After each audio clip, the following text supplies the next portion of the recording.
Okay, this is Mr. West Wessex Moustache, and today we're talking about the worst time to be in prison from the Edexcel Crime and Punishment Through Time module, and we're looking at the kind of, well, it says 1700 to 1900, but really we're looking at the 19th century, 1800 to sort of 1900. So let's have a look and see what's coming up then.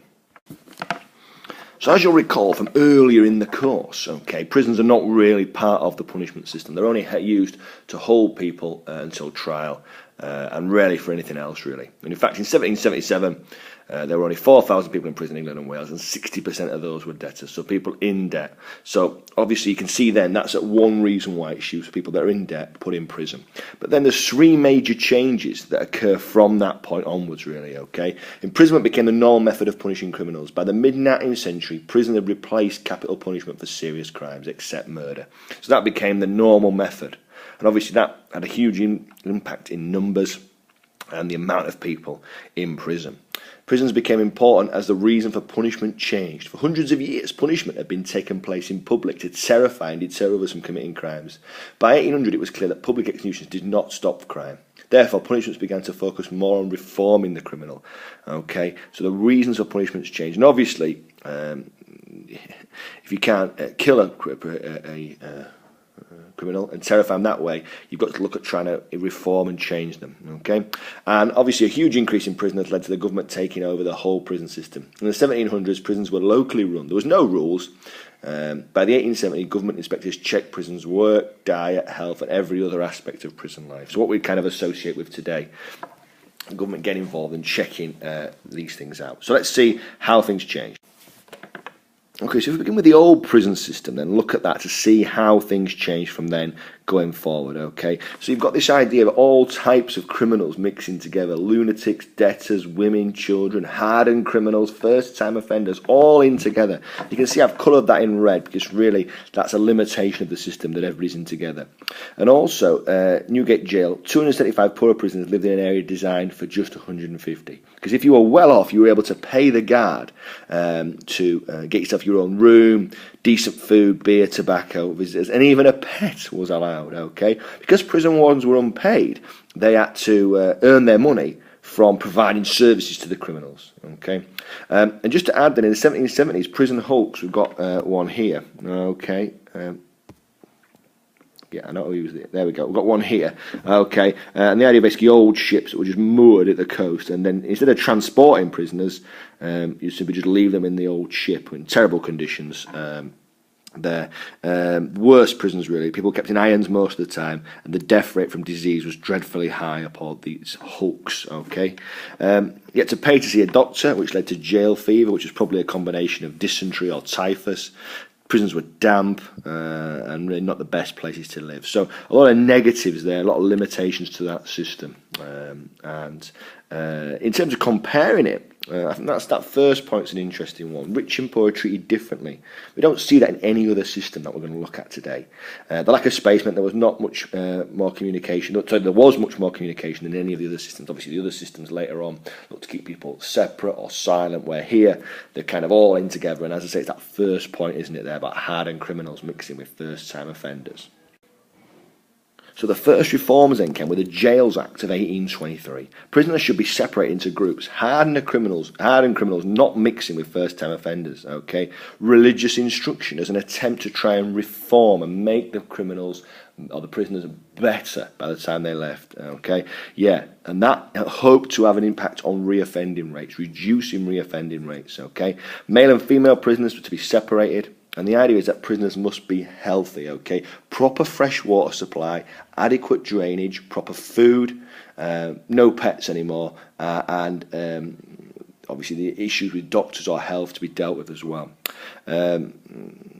But this act only applied to 130 of the biggest prisoners and was ignored in some prisons. So obviously that's a negative for it. You can see the green ones there are strengths of the system. You can see John Howard there. Guards should be paid and prisoners should have a decent diet. Well, you can see that's come through in the Jails Act. And Elizabeth Fry, okay, women prisoners have been exploited by male warders and women should have religious instruction. Those things, in fact, all were given religious instruction. So you can see that both these reformers, although John Howard was earlier and was dead by the time of this act coming through, had quite an impact on the Jails Act. Okay, But in both their lifetimes, they're criticised as being too lenient, okay? So you can see that actually the public's appetite for their ideas is perhaps not as total as the Jails Act itself would suggest, okay? In Howard's lifetime, he died in 1790, was criticised as being too lenient, and by the 1840s, Frye was criticised by quite a few people as being too lenient. So you can see that even though it appears that their ideas have been taken on board, actually not completely, as we'll see as we go through this, it doesn't stay the same. Is it the most lenient system in terms of comparisons here? Yeah, I think it probably is. Is it the time that was most improvement for prisoners? The question, when was the best time to be in prison? You could argue it's this one, okay? Certainly more green than red. Although, and perhaps you could say that it's the most significant change of the ones we're going to look at. The change to a professionalised system is a much more significant change than the other ones. You might argue differently, but that's certainly something that you could argue in the comparisons bit. Okay, so we've got the separate system then from the 1830s onwards. Basically between 1842 and 1877, the government built 90 new prisons, many modelled on Pentonville with its kind of idea of wings spreading out from the centre. So you've got the centre and then you've got the wings spreading out from there, okay? So many modelled on that style, okay? Prisoners spent nearly all of their time alone in the cells.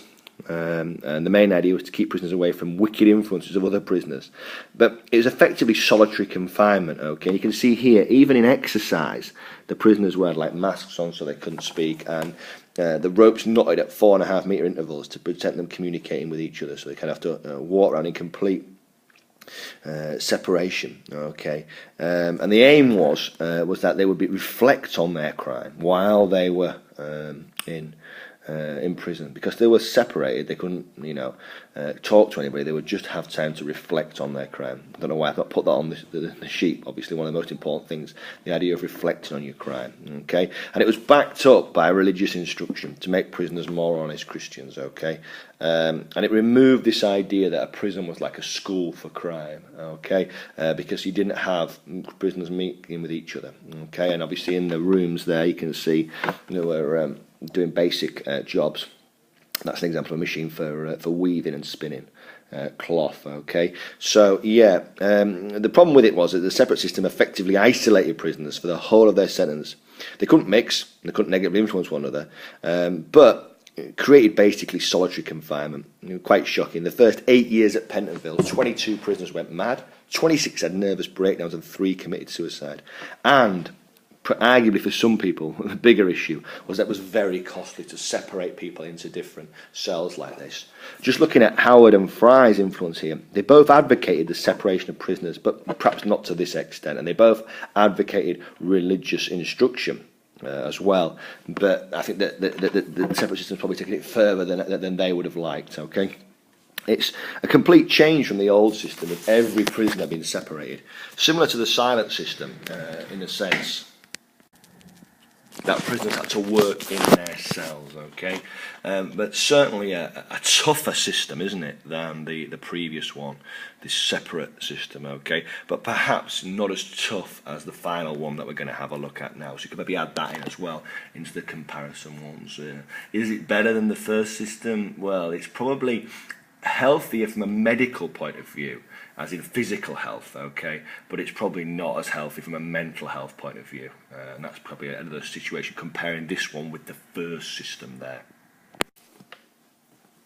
Yeah, so by 1860, very few people have been hanged, okay, and transportation's ended in 1857. Prisons have definitely now become the main method to punish the most serious offenders, okay. Crime's actually fallen in this period, but high-profile crimes are creating fear among the public. Popular cheap booklets known as penny dreadfuls told lurid tales of violent crime and increased public fears that not enough was being done to deter the criminal classes. Okay, this garroting crisis, okay, people lying in wait involved partly strangling the victim, and they could be robbed easily. There were a few cases, and then in 1862 an MP was garroted near the House of Commons. Newspapers stirred up an outcry blaming criminals who'd won early release from prison from good behaviour. So during this time, you've got crime rates actually falling, okay, but some high-profile crimes and the new technology of and education of the masses that's coming in is whipping up a hysteria about crimes, and the idea of a criminal type there, look, who could not be reformed and only deterred.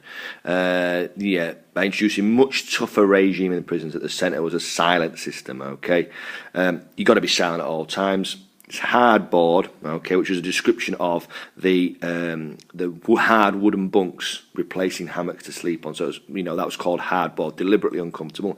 Hard labour, pointless work for several hours a day. And here we've got an example of a criminal a prisoner, working the crank in his cell. Expected to turn the crank 20 times a minute, 10,000 times a day for over 8 hours. If a guard tightened the screw, it made the crank harder to turn. This led guards been nicknamed screws. Some prisoners had to walk giant treadmill or unpicked lengths of old ship's tarred rope to make string.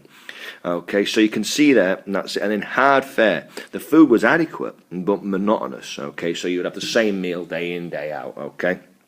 And that situation. And I think that both the reformers would have been happy at the lack of reform in the system. You can really see that their ideas of reforming criminals have been left behind by this silent system. Is it the toughest system in terms of comparison? I think it is. Unlike the last two approaches, the silent system is devoid of reform elements, okay? It takes the working in cells to a new level of, worthlessness. So at least on the previous one, we saw the guard, the prisoner making cloth here, just turning a crank is absolutely worthless, okay? It's not like it's been used to power anything or anything like that, okay? So this idea of making prisons much, much tougher, okay? And I think this is the toughest system that we've seen. Interesting there. So just to finish off then, try and think about comparing the different systems, maybe a little graph or a little idea of how tough the system were, how focused they were on reform or deterrent. Okay, that would be another good thing to look at as well. All right, bye.